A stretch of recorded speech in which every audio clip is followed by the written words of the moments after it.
ninkan asagoo ku qaylinaya wallaahi bari ayaan ka ahay ayaa afka la qabtay dhulka la dhigay si foolxun ayaana loo qisaasay dhacdadaas xanuunka badan ayaan muuqaalkeena maanta ku faahfaahinaynaa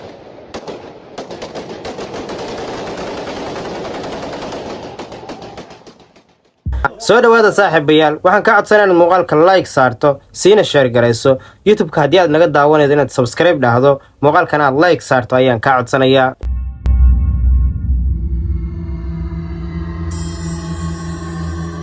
dhacdadani waxay ka dhacday dalka Yemen gaar ahaan deegaan loo yaqaano Shabwa sida la sheegay halkaas waxaa dega qabiilada ugu sharafta badan oo ugu caansan reer Yemen laakiin markaan waxaa ka dhacday dhacdo aad u foolxun oo aan laga maleysanayn qabiilada sharafta leh halkaas dega inay dhacdo noocan oo kala ka dhici karto waa maxay dhacdada foosha xun ee halkaas ka dhacday mar labaad iyo mar saddexaad waxaan ka codsanayaa inaad page-kan waayaha dunida follow dhahdo muuqaalkan aad like saarto oo sii share garayso ninkan oo lagu magacaabo Amiin Baaxaaj oo ka dhashay mid ka mid ah qabiilooyinka halkaas dega ayaa wuxuu dilay shakhsigan kale oo lagu magacaabo Basil al-Marwaax ninkan la dilay ee Basil qabiilkiisa waxa lagu magacaabaa Aalu Aswad laakiin Amiin Baaxaaj qabiilkiisa lama baahin calaa xaal Amiin Baaxaaj wuxuu dilay ninkan dhalinyarada ah dilka markuu geystay kadibna qabiilkiisa ayuu ku dhex dhuuntay kadibna qabiilkii uu ninka ka dilay waxay dhaheen annaguna ma weynayno qof aan dilno markaasna waxay noqonaysaa inuu qabiilkan qof kale ka dilo haddana qabiilkan uu soo tago qof kaloo bari ah uu dilo oo sidaas in la isdilo ay musalsal u noqoto sida qabiilada Soomaalida mar walba ka dhex dhacda dhacdada waxay dhacday mar laga joogo 4 bilood ilaa 5 bilood si uu mawduucu u weynaan oo ay mawduuca u soo afjaraan Amiin Baaxaaj qabiilkiisu waxay go'aansadeen inay wiilkooda soo qabtaan oo ay qabiilkan gacanta ka saaraan say doonaan ha ka yeelaane sidaasna lagu soo afjaro fitnadii iyo dagaalkii qabiil ee joogtada noqon lahaa ninkan Amiin Baaxaaj ah qabiilkiisu way soo qabteen dhowr nin oo qabiilkii ah ayaa loo dhiibay gaari ayaana la saaray waxayna u geeyeen qabiilkii kale ee uu ninka ka dilay dad badan oo hubaysan oo ciil qaba oo ninkan mar gacanta inuu u soo galo sugaayay ayay gacanta u galiyeen wiilkoodii markii koobaad oo ninkan gacanta loo galiyay qabiilka ninka laga dilay qof ka mid ah ayaa telefoon qaatay oo dhacdadan bilow ilaa dhamaad duubay laakiin markii ay ku wareejinayeen horta bal wax yar muuqaalka ila daawada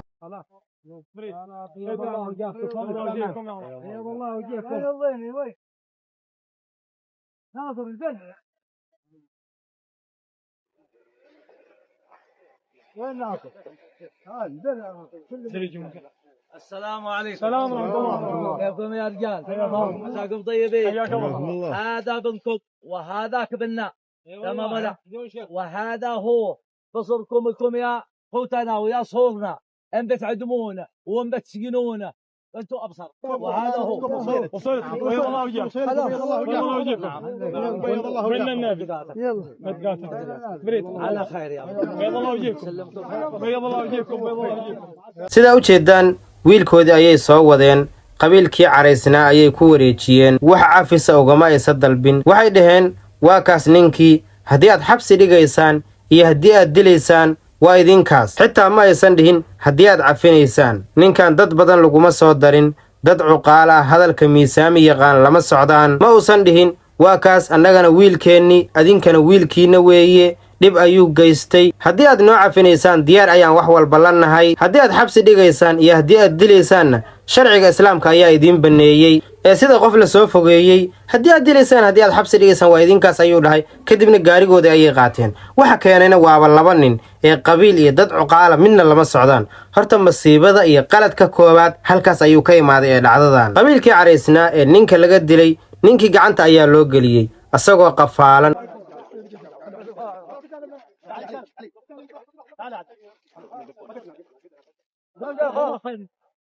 انت جاي ايش حصل؟ اشيل قناه 5 صوت لا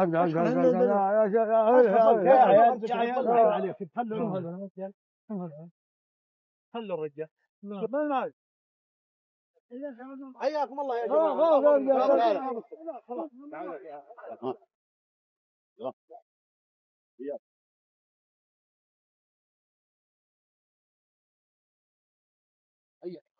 ملا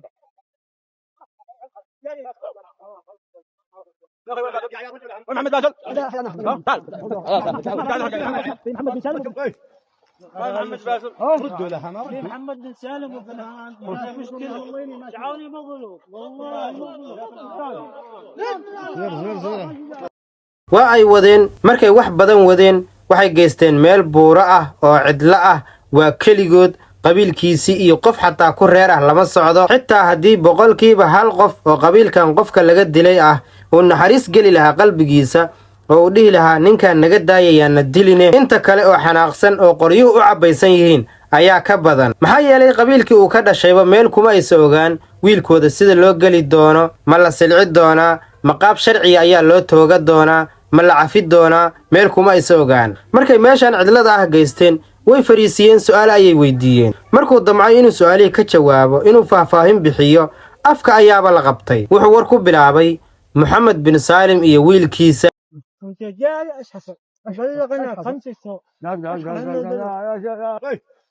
محمد باسل ردوا له انا محمد بن سالم وفلان مشكله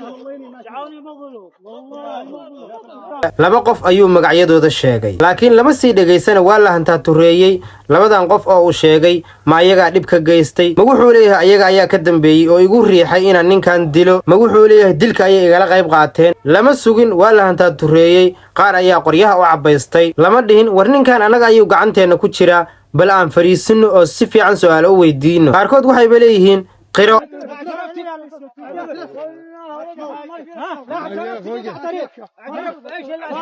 waa maxay qiro ma ninka awal tuhmana ahaa oo maba lagu hubo miyaa inuu ninkan dilay waa dhacdo caalamka oo dhan wareerisay midda kale say ku dhacday qabiilkii uu ninkan ka dhashay ayagoo aan lagu hubinba ninkan inuu dhibkan geystay oo hadda kadib ninkan qirasho la weydiinayo inay wiilkooda oo aan waxba lagu hubin dembi dusha ka saaraan kadibna ay qabiilkan u keenaan oo ay yidhaahdaan wiilkiina asaga ayaa dilay ee toogta oo qisaasta qaarkood waxay leeyihiin suga ha qirtee qaarkoodna afka ayay qabteen waxay leeyihiin waxba ka dhegaysan mayno hal kelimo inuu dhaho ma rabno